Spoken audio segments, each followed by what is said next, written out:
everyone. Hello. Thank you for coming back to my channel and welcome back. I appreciate every click, every like, every subscribe, every email, and every connection with you.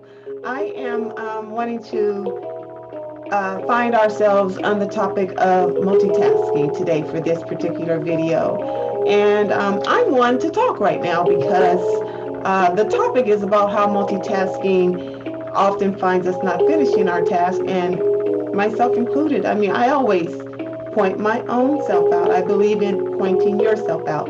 So I had my next book is due October 31st, which was last Sunday.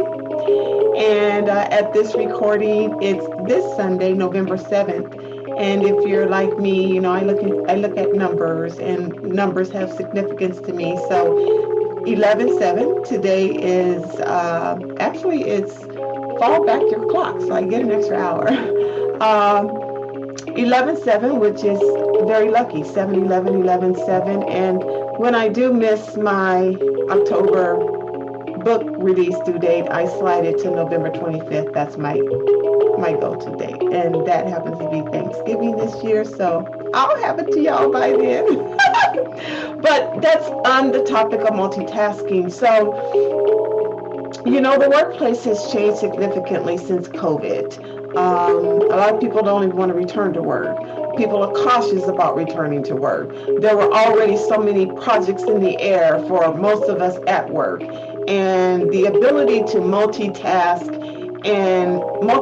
in a way that I also call efficient, finishing projects, going to the next project, knowing which prioritization, knowing which project to work on, doesn't work for everyone.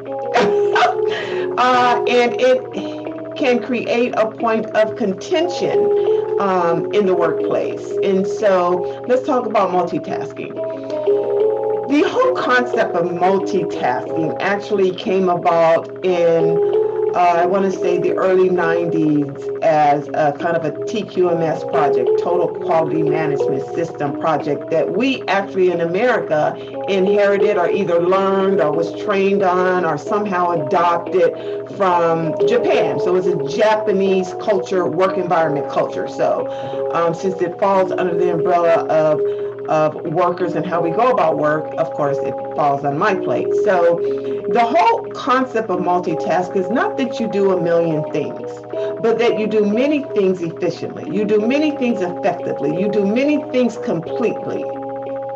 Well, that's not how it's working.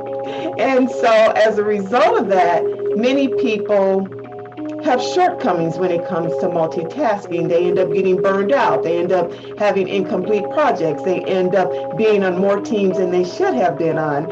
And the problem with that is not that they've taken on too much, but they've not expressed that they've taken on too much.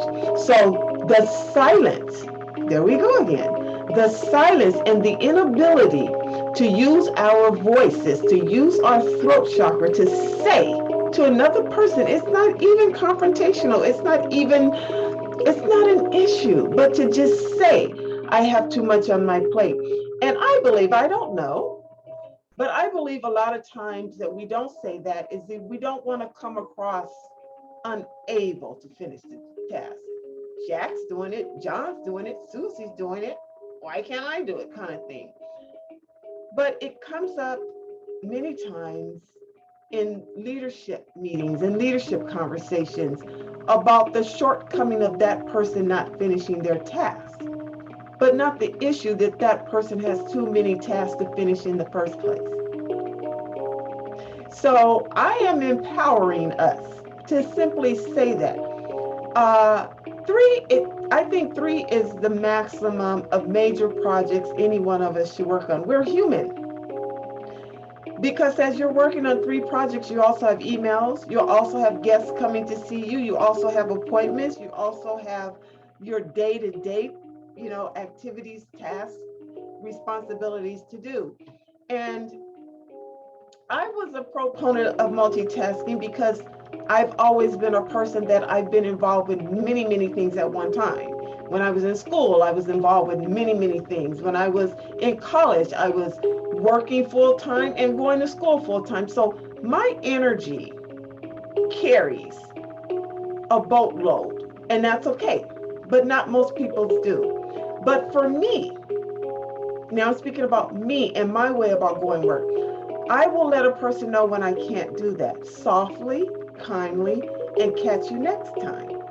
Because it's bothersome to me to be the person holding up the crew, holding up the game, holding up the team. It's bothersome for me, my work ethic. Again, I think I've said it in videos before. I come from a structured military kind of background. You finished what's on your plate. You finished what you did. Why did you take that? You finished that. And so that's just me. It's not stringent. It's not difficult. And by now you should know that's not my natural energy. I'm more of a compliant, more of a kind-hearted, more of a easygoing, but I get my stuff done. I get it handled. So I think that some of the concerns with multitasking is the burnout that comes from too much on your plate. The work-life balance that ain't work-life balance, because now you're saying I'm going to come in on Saturday when no one's there to do it, and you're trying to catch up, and it creates this frenzy. And a person with the ability to see that, sorry, a person with the ability to see that can see that in you. So whether you're saying it or not, it's coming across to other people that you might be holding up the cart. So let's help you not be the one holding up the cart. If you have more than 3 major projects, then say that's enough for me for right now. Because at the end of the day, we all want to work excellent. I'm a person, I like to work in excellence, not perfection, but excellence, effectively, the ability to finish my projects. And yes, I'm that person that may come in on the weekend too, but work has changed. We're coming out of COVID. We're coming out of a pandemic. We're coming out of not being physically at work. And things really have kind of got skewed, S-K-E-W, skewed the wrong direction. So how to fix all of that for all of us is to be able to do as much as you can without it impacting you. Because when it impacts you at work, there's a snapping, there is a tone, there is a negative kind of response, and that doesn't look good on you personality-wise. You might be completing and performing, but personality-wise, people steer clear, and that's not good either. That's not good either.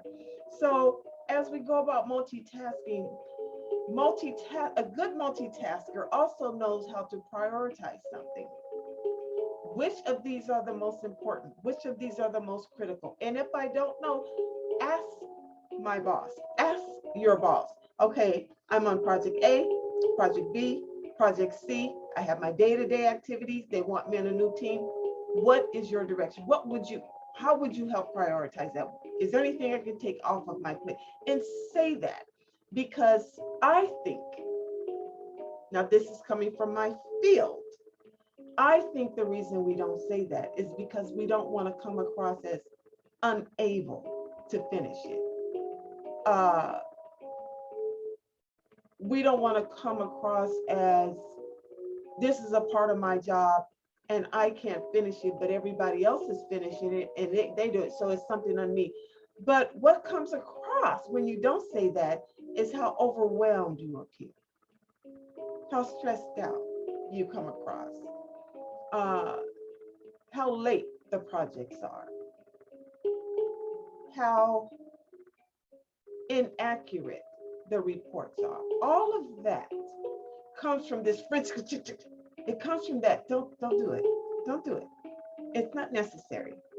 And I know right now we all have more on our desk than we want. And maybe your job is not a desk, but you know what I mean, more responsibilities. Because a lot, like I said, a lot of people don't want to return to work. People are afraid to go to work. COVID, now we're in the flu season. So now we're November 7th, we're in the flu season. And people are very concerned. I know how that is. And I'm a part of workplace safety. So trust and believe, I want you safe. Every kind of hand sanitizer, every kind of washing room, every kind of break you think you need, everything, distance, keep that distance, all of that. If this makes you more comfortable, do that. But don't overextend ourselves and not hold up someone else because we've overextended ourselves. And the common concern at work is the millions of emails that are unnecessary. That'll be a separate video. But if you don't need to email somebody, don't do it. Don't CC everybody. Don't CC. I'm on more CCs than I should be on, and I know that. So if something in an email requires your response, respond. Requires your input, then input. Because anything that's shunning, anything that's shady, anything that's shoddy, anything that closes the door of communication, anything that distances someone else is never good in the workplace or in life. So don't do it. Rise above it. Don't do it. Keep your work-life balance. I'm a worker bee and I keep my work-life balance. I keep my sleep. Oh, trust and believe. That's where the energy comes from. But anyway, I digress. Just use your voice, loved ones. Use your voice. Have the ability to say it. And I know it's very difficult because sometimes we think, who am I to tell my boss I can't do? I can't. You must say what's too much for you. But if you're multitasking, finish your project. Be a finisher. Don't raise your hand. You don't need to be on every team. You don't need to be on every team. Let them do it. They got it. Balance yourself. Don't get lazy on me. Don't you get lazy on me, but balance things. And I think that's enough for this topic. Yeah. All right. Bye, y'all. Happy November. My book will be out. I think I said it earlier, but you got my attention now. Or I got yours. November 25th. And that happens to be Thanksgiving. And it's a beautiful day for me, I do hope. Have a good day. Bye.